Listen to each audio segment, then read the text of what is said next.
On Thursday, the Black Stars of Ghana will face off Cristiano Ronaldo's side Portugal, marking his fourth appearance at the prestigious world competition. The Ghanaian team boasts of young players and upcoming who are making a first-time appearance at the World Arena. One of their strikers is Antoine Semenyo, who thinks that Ghana shall not be underestimated. I wouldn't say any teams underestimate us because anything can happen, and obviously today is clear of that, but I think the ranking is just a number. It doesn't actually mean anything, so we're going to show the world that we're not the underdogs. Portugal, on the other hand, will feature Cristiano, who has parted way with his former club Manchester United. The Portuguese defender Ruben Dias aspires to beat Ghana as they can pull a surprise to upset the European giants. He said their mentality is to gauge game by game. The only thing we have in mind at the moment is beating Ghana. If we don't beat Ghana, everything will be different. Our philosophy in the national team is to think game by game. We genuinely believe this is the best way to build a winning journey, as we all desire. Therefore, the focus is on beating Ghana and nothing else. The two nations have only met once, with Portugal claiming a 2-1 victory in 2014 World Cup in Brazil. The same Thursday, another Group H match pitting Uruguay versus South Korea will determine the strongest team that will move ahead of this group.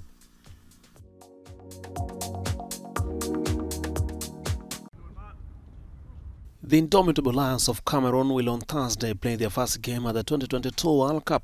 They will face the Switzerlands. Cameroon will for sure miss some of their former nationals who play for other countries. One of these promising strikers is Breel Embolo, who was born in Yaoundé. Embolo arrived in Europe at the age of 4. He hesitated for a long time before opting for the Swiss national team, and this first game of the World Championship is bound to be special for him. It's not bad pressure, it's a positive thing. The World Cup is already something huge, representing your country, and now facing my home country makes it a little bit more special. The World Cup is already so big, Cameroon will not make the pressure higher. Breel Embolo, who spends all his vacations in Cameroon, knows several players on Rigobert Song's selection. He has already promised that he will not celebrate a possible goal against his country of birth. As for the statement from Samuel Eto'o predicting the final victory to Cameroon, he prefers to have fun. Why not? The ball is round and it should be the goal for every team coming here. Just taking part to a World Cup is not enough anymore. Everybody tries to be the best, and the best is to win. While the Cameroon face Switzerland, the other match in Group G on Tuesday will beat the great favorite Brazil with 5 world titles to their credit against Serbia.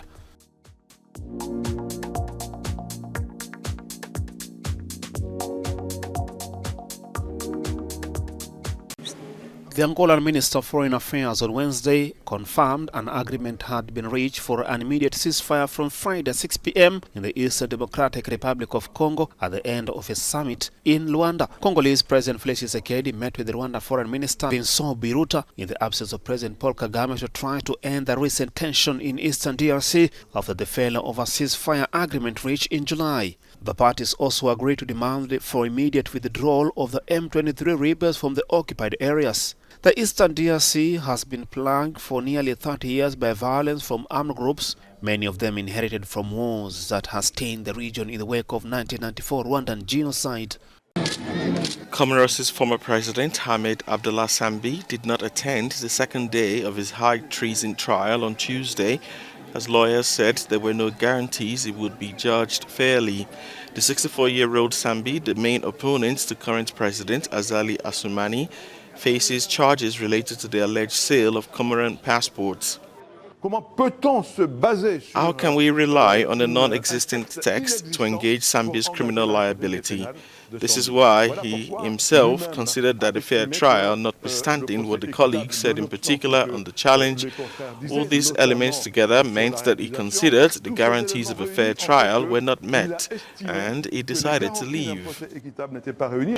Jan Fermon, another lawyer, added Sambi, who appeared in frail health at the first hearing in the capital in Moroni Monday, would no longer attend the proceedings, which are expected to end this week. President Sambi decided not to continue to participate in the trial because he felt that the court, as it was constituted, did not guarantee a fair trial in any way. We had several examples of this already yesterday at the hearing. And in these conditions, he felt that defending himself before this court, where the conviction seemed acquired in advance.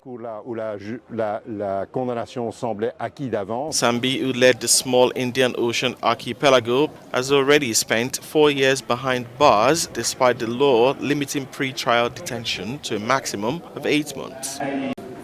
An onslaught of violent crime afflicting South Africa shows no sign of abating, according to police statistics released Wednesday that detailed a further surge in murders and kidnappings.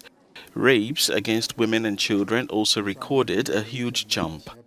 Kidnappings doubled to more than 4,000 in the 3 months between July and September, compared to the same time last year.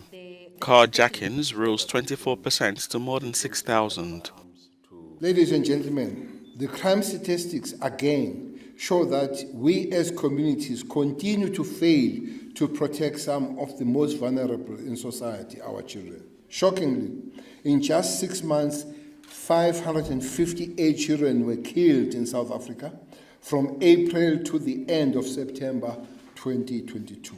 Quarterly figures said that more than 7,000 people, including almost 1,000 women, were murdered over the period, up 14% on the same time frame in 2021. The police has said 10,000 new recruits would be ready to join the force ahead of the Christmas and New Year period. The South African government has announced that it will take action on a number of fronts to prevent the fight against the country's violent crime from slowing down.